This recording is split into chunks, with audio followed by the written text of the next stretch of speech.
IPL 2025 mega వేలానికి రంగం సిద్ధమైంది. ఈ నెల 26, 27 తేదీల్లో మెగా వేలం నిర్వహించేందుకు బీసీసీఐ ఏర్పాట్లు చేస్తోంది.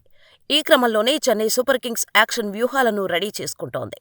రిటెన్షన్కే 65 కోట్లు ఖర్చు పెట్టిన సీఎస్కే పర్స్ వాల్యూలో ఇంకా 55 కోట్లు ఉన్నాయి.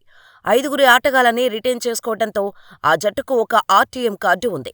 మిగిలిన 55 కోట్లతోనే సీఎస్కే మరో 17-18 మంది ఆటగాళ్లను కొనుగోలు చేయాలి.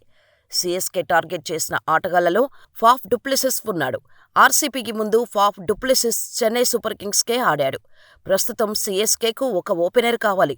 రుతురాజ్ గైక్వాడ్కు జతగా ఫాఫ్ డుప్లెసిస్ సరిగ్గా సరిపోతాడని ఆ జట్టు భావిస్తోంది. గ్లెన్ మ్యాక్స్వెల్ను కూడా తీసుకునేందుకు సీఎస్కే ఆసక్తి కనబరుస్తోంది.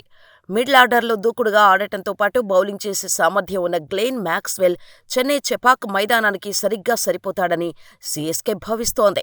ఇంగ్లాండ్ ఆల్రౌండర్ విల్ జాక్సన్ కొనుగోలు చేసేందుకు కూడా సీఎస్కే ఆసక్తి కనబరుస్తోంది. బ్యాటింగ్తో పాటు బౌలింగ్ చేయగలిగే విల్ జాక్సన్ను తీసుకుంటే బౌలింగ్తో పాటు బ్యాటింగ్లో డెప్త్ పెరుగుతుందని సీఎస్కే భావిస్తోంది.